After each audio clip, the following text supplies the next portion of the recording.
Well, hello, my friends. It's my favorite time of the week, 10-minute Tuesday time. And how about that new podcast intro? Hey, what a ripper. Thank you, Braden and Bailey. Great work, boys. Love it. Today's topic is archetypes. Now, this episode comes with a slight warning.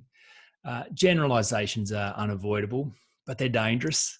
They have the tendency of oversimplifying complex things. So just want you to have your full wits about you as you listen today.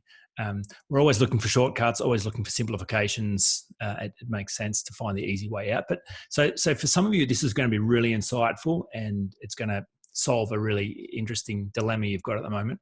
For others, it may not be that useful, and perhaps for some, it may be unuseful altogether. So you're all adults. You can decide to do with this what you will, but just it's important to know that there is some danger with generalizations. So the role of archetype is a really interesting one because, as I said, our brain is a pattern gathering machine. So likes to join dots, likes to group things. And the value of seeing groupings is that you can, it means you don't have to recreate the wheel. It means you can bring the prior learning and the patterns you've already discovered to the new situation, which saves you a lot of time. Super useful. So I've had this interesting discovery in the last month. There's a friend of mine, and he's a lovely guy, but every time his face shows up on social media, it triggers me. I'm being honest here, and not in a great way. So I get this angst, and I don't like it when he pops up. There's something about seeing him do his thing that disturbs me.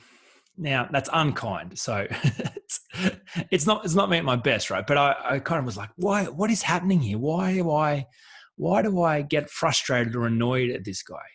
And it wasn't until I began to explore the world of archetypes, which again is fruit of some of the deep dive I've been doing into the world of Jung and Freud, is to realize that this guy actually represents something to me, or someone more specifically. So there are three questions that I've thought about in terms of solving the trigger for me, and I think they're really useful for you as well, if there are some archetypes at work in your world. So here are the three questions. Question one: who does this person who triggers me or triggers you represent? Who do they represent? That's question one. So that's a useful thing because if I take it out of the sense of this is a unique situation, it's just something personal about this guy, then I can see that he more than likely he's done nothing to deserve this reaction from me. He's being treated unfairly by me, and there's something about him that represents something in my mind that is a pattern. And so it's kind of an archetype. So when I explored that, what came up for me is this guy represents the spoiled brat. Now, some part of my psyche does not like the spoiled brat. In my mind, the patterning around the spoiled brat archetype is that they got it easy. So they get given stuff that they didn't deserve. They take the easy path. Someone gives them a way out. They haven't had to work hard for things. So the injustice of the spoiled brat. You're there doing your thing, working hard, and then someone jumps the queue, gets handed a free pass, gets the thing that you've been saving up your whole life for. They get it without working. And it's like, it's unfair. This is not right. And so this person played that role in terms of the business space for me. So they show up successful. And I think, man, have they deserved that success? It seems like that success was too easy. It seems like someone gave them that success. Totally unfair, and I'm saying this 1,000 times just to make sure that this is not personal and this person has done nothing to deserve this. But nevertheless, that's what they've triggered for me. So when I say they play the archetype of the spoiled brat, that helps me go, there's more to this than meets the eye. So then what role do they play? What role does the spoiled brat archetype play? Now, the cool thing about, if you think about it in archetypes, then archetypal characters have a very clear characterization. They have a very clear role, and they don't deviate from the script. So that you can notice specific functions to their role and forms of behavior that fit in that category. And so the role of the spoiled brat is to deliberately, like the angst that they cause by jumping the queue, is supposed to feel unjust. It's supposed to feel unfair. And the third question is, what gift do they bring? Kind of ties into the roles that they play, because the gift the spoiled brat brings is this ability to reflect on the fact that the hard path is actually the better path. That when really given a choice, if you were given a choice to go the either easy road or the hard road, you would still choose the hard road. You would still choose the road that takes longer. You would still choose the road that has suffering involved in it.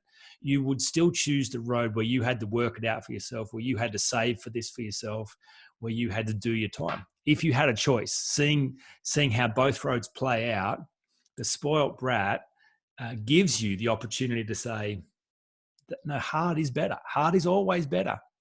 So thank you. Thank you so much, because you've helped me find value in my journey. You've helped me see the importance of working hard, of building my craft, of waiting my time, of suffering for something meaningful. Thank you so much. So the moment you process it like that, three questions: who do they represent? What role do they play? And what gift do they bring? Then all the angst goes out of it, and you can set them free from that role. Because 9 times out of 10, they're not even aware they're playing that role for you. So some other examples of this, just quickly. Sometimes people who trigger you are playing the archetype of the bully. So, and again, they may not know they're doing this. They may just be a strong, confident person who knows how to get what they want. But the impact, every time you see them or interact with them, you feel oppressed, you feel neglected, you feel walked all over, you feel mistreated. So if it's not just about that person, if they represent the archetype of the bully, well, the usefulness of that is to say, if in any archetypal story, if you see the character of the bully and the victim played out, you know how the story is supposed to end. The victim is supposed to find their voice. The beautiful thing about power is it looks like it's taken, but power is always given away. And therefore power can only ever be taken back. The bully can't give the victim back the power. That's not how the story goes. That makes no sense and has no value. Power has to be taken back. The victim has to find their voice. So the gift of the bully is to say, I'm going to make it hard for you. I'm going to resist you. I'm going to dominate you. I'm going to lord it over you. I'm going to be strong and you're going to be weak. I'm going to keep you down. So until something really strong rises up in the victim and they say, no more, and they punch the bully in the nose, metaphorically, caveat, not recommending violence. But the idea of there's something strong that rises up and they say, okay, we're done here. And the victim actually demonstrates power, demonstrates strength. And therefore the cycle is often broken. It happens with school kids all the time, like a kid who's bullied for years and years finally finds their voice, stands up to one bully, but stands up with great force. Often the pattern of bully victim is broken in their life. So the gift the bully gives them, even though it's hard, even though it's unpleasant, the gift is power. Sometimes it's the siren. So the trigger, it may not seem like it's a negative trigger. It might be a lure. There's someone in your world. Siren is a female example. The siren was the mermaid-like creature that would sing these seductive songs to sailors to lure them off their course toward the rocks, and then they would be dashed. So the role of siren is someone who lures you, but is nefarious, has bad intentions, is trying to ruin you through seduction, male or female.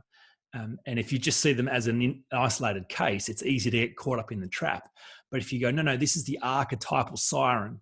This person is playing a role, and they're playing it really, really well, whether they know it or not. They're following all the rules of this character type. They're playing every way of seducing me off my path. Now, the gift of the siren is to help the sailor choose to stay the course. Now, in terms of the metaphor of relationships where the siren shows up, the gift is to choose your partner under duress, to choose your first love or your true love over the person who's trying to lure you away to greener pastures, or to tempt you to forget your first love. So they provide a wonderful gift, because there's a rite of passage where you've overcome that test to say, no, I'm still here. I still choose you, not because I have to, but because I want to. And I've had opportunities to choose somebody else, but I still choose you.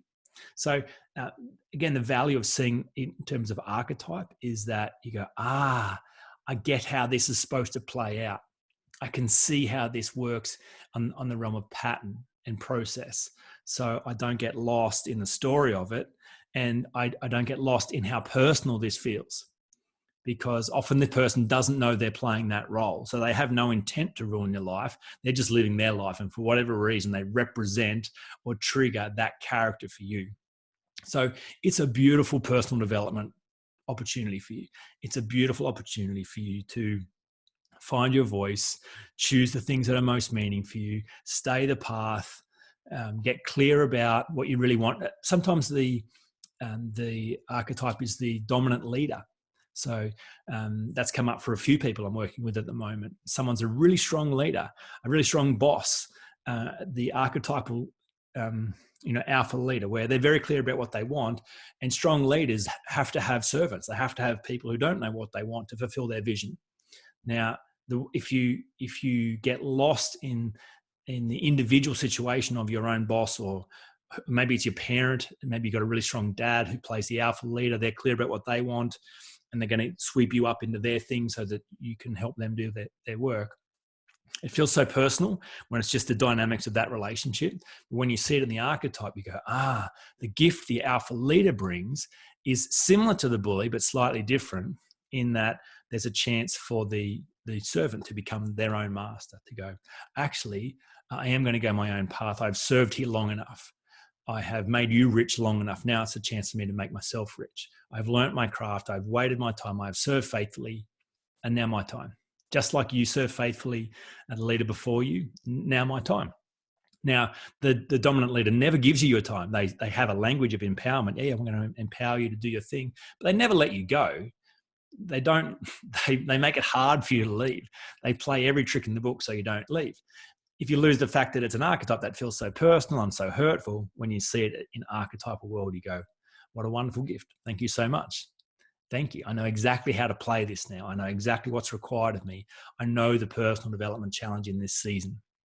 So very, very useful in terms of dealing with insecurity, because it's deep work around your own identity, your own worth, your own clarity about who you are, where you're heading, what's important to you. So a beautiful piece of language in the journey of overcoming insecurity.